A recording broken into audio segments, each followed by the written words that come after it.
दोस्तों बहुत बहुत स्वागत करता हूं आप सभी का हमारे इस नए वीडियो में। बीएसपी सुप्रीमो मायावती जी इस देश की बड़ी लीडर हैं और कहते हैं ना कि जितनी बड़ी शख्सियत उतना ही खतरा। जहां मायावती जी के करोड़ों समर्थक हैं, करोड़ों चाहने वाले हैं, तो वहीं मायावती जी से जलने वाले लोग भी कम नहीं हैं। मायावती जी की जान को, सुरक्षा को खतरा है। उनकी सुरक्षा में कोई चूक ना हो जाए, इसलिए सरकार ने उन्हें Z+ सिक्योरिटी दी है। फिर भी आज उत्तर प्रदेश की राजधानी लखनऊ में जो कुछ हुआ उसे देखकर पूरा देश दंग रह गया। उत्तर प्रदेश की पूर्व मुख्यमंत्री मायावती जी लखनऊ के 9 मॉल एवेन्यू में रहती हैं। यही मायावती जी का आवास है। लेकिन आज मायावती जी के घर पर अजीब सी गहमा गहमी देखने को मिली। बेहद सुरक्षा के बीच रहने वाले इस आवास पर अचानक एनएसजी कमांडो का एक दल दनदनाते हुए घर के अंदर दाखिल हो गया। इसी घर के अंदर मायावती जी रहती हैं। सायरन बजाती हुई एक एम्बुलेंस इस घर के भीतर चली जाती है और एनएसजी कमांडो के घेरे में बाहर आती है। इस दौरान यूपी पुलिस का अमला भी घर के अंदर और बाहर मौजूद था। मेडिकल की टीम भी इस दौरान मौजूद थी। सबकी नजरें गेट पर टिकी हुई थी क्योंकि हर कोई जानना चाहता था कि आखिर ऐसा हुआ क्या। तो अचानक बसपा सुप्रीमो के घर के अंदर एम्बुलेंस, एनएसजी कमांडो क्यों घुसे? आखिर पूरा मामला क्या है? सबसे पहले मामले को समझते हैं। दरअसल ये जो कुछ हुआ है आज, वो एक एक्सरसाइज कहा जा रहा है। उसे एक मॉक ड्रिल का नाम दिया गया है। ये जो मॉक ड्रिल हुई है, सबसे पहले समझते हैं इसमें कौन कौन से लोग शामिल हुए हैं। तो इस मॉक ड्रिल में सुरक्षाकर्मी शामिल हुए, ड्राइवर, इसके अलावा एनएसजी सुरक्षाकर्मी, स्थानीय पुलिस और फायर विभाग के लोग शामिल हुए।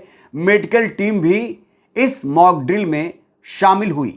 चौंकाने वाली बात तो यह है कि बाकायदा एम्बुलेंस के साथ तमाम एनएसजी के कमांडोज भी मायावती जी के आवास के अंदर दाखिल हो गए थे। इस दौरान मायावती जी की सुरक्षा व्यवस्था का जायजा लिया गया और दावा किया गया कि मायावती जी की सुरक्षा व्यवस्था चाक चौबंद है। यहां पर बाकायदा जांच की गई कि अगर कोई आपात स्थिति होती है तो उससे कैसे निपटा जाए। इस बीच मायावती जी के घर के अंदर दाखिल हुई ये जो एम्बुलेंस है, ये बहुत ज्यादा सुर्खियों में है। अभी एनएसजी कमांडो यहाँ पर आए। उन्होंने एम्बुलेंस, आप देख सकते हैं कि यूपी 16 HT 0544, ये मायावती की सुरक्षा में ये एम्बुलेंस लगी हुई है। लेकिन अभी जब एनएसजी कमांडो में पूछा इसके बारे में, तो ना तो इसमें ब्लड है और ना ही ब्लड डोनर था। तो इस बात, जो एम्बुलेंस मायावती जी के आवास में दाखिल हुई, जो उनके घर के अंदर गई, दावा किया जा रहा है कि इस एम्बुलेंस में ब्लड डोनर ही नहीं था। यानी जो सुविधाएं इस एम्बुलेंस में होनी चाहिए वो सुविधाएं नहीं पाई गईं। ये एक चौंकाने वाली रिपोर्ट है दोस्तों, क्योंकि तमाम रिपोर्ट से कहती हैं कि इस एम्बुलेंस में जो चीजें उपलब्ध होनी चाहिए, मसलन ब्लड या ब्लड डोनर, वो इस एम्बुलेंस में था ही नहीं। अब आप लोगों के जहन में ये सवाल खड़ा हो रहा होगा कि आखिर मॉक ड्रिल क्यों किया जाता है। देखिए, मॉक ड्रिल समय समय पर होता रहता है। मॉक ड्रिल को आप एक एक्सरसाइज के तौर पर भी समझ सकते हैं। जैसे एक्सरसाइज कोई करता है किसी भी आपात स्थिति से कैसे निपटा जाए, जब ऐसे हालात पैदा हो जाएं तो उस समय क्या क्या चीजें होनी चाहिए, क्या क्या सुरक्षा होनी चाहिए, कैसी व्यवस्था होनी चाहिए, इसे ही मॉक ड्रिल कहा जाता है। आज मायावती जी के आवास पर इसी को लेकर एक एक्सरसाइज की गई है। यहां पर यह चेक किया गया है कि अगर खुदा ना खास्ता मायावती जी के साथ कोई अनहोनी होती है, उनकी तबीयत खराब होती है या उनकी सुरक्षा में कोई चूक होती है, तो जो एनएसजी कमांडो है या जो मेडिकल टीम है वो किस तरीके से एक्टिव होती है, उनके स्टाफ के लोग, उनके ड्राइवर के लोग किस तरीके से एक्टिव होते हैं, इसे आज जांचा परखा गया है। लेकिन जो रिपोर्ट आ रही है एम्बुलेंस को लेकर, वो मुझे हैरान करती है कि इस एम्बुलेंस में जहां ब्लड डोनर होना चाहिए, ब्लड होना चाहिए, इस एम्बुलेंस में वो व्यवस्था ही नहीं है। हमने इस मॉक ड्रिल को लेकर और भी ज़्यादा जानकारी इकट्ठा करने की कोशिश की तो वहाँ से पता चला कि ये एक रूटीन चेकअप है। ऐसा हमेशा मायावती जी के सुरक्षाकर्मी करते रहते हैं जिससे आपात स्थिति से निपटा जाए। ये हमें बताया गया है कि एक रूटीन चेकअप था जिसे मॉक ड्रिल कहा जा रहा है। ये एक रूटीन एक्सरसाइज है। तो इस रूटीन चेकअप के दौरान, इस मॉक ड्रिल के दौरान एक बहुत बड़ी चूक सामने आई है, क्योंकि जिस एम्बुलेंस की मैं बात कर रहा हूं, दावा यही किया जा रहा है, रिपोर्ट से ही कहती हैं कि एम्बुलेंस में ब्लड नहीं था। जब ये मॉक ड्रिल शुरू हुआ, जब ये मॉक ड्रिल हो रहा था, उस दौरान मायावती जी के आवास के सामने गाड़ियों की लंबी लंबी कतारें लगी हुई थी।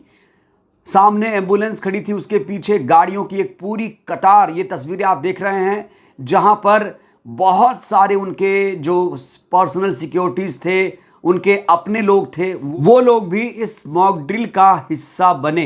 तो मायावती जी की सुरक्षा में कोई चूक ना हो जाए, कोई लापरवाही ना हो जाए, इसको लेकर आज ये मॉक ड्रिल किया गया है। ये मॉक ड्रिल जरूरी था। एक चूक तो सामने आ ही गई है, एक लापरवाही यहां पर सामने आई है। एम्बुलेंस में ब्लड डोनर वाली बात जो सामने आ रही है, उसको लेकर लोग हैरान हैं कि इतनी बड़ी नेता जिनको Z+ की सिक्योरिटी मिली है, उनके एम्बुलेंस में ब्लड या ब्लड डोनर ना होना अपने आप में हैरान कर देने वाली घटना है। तो इस मॉक ड्रिल से सीखने की ज़रूरत है।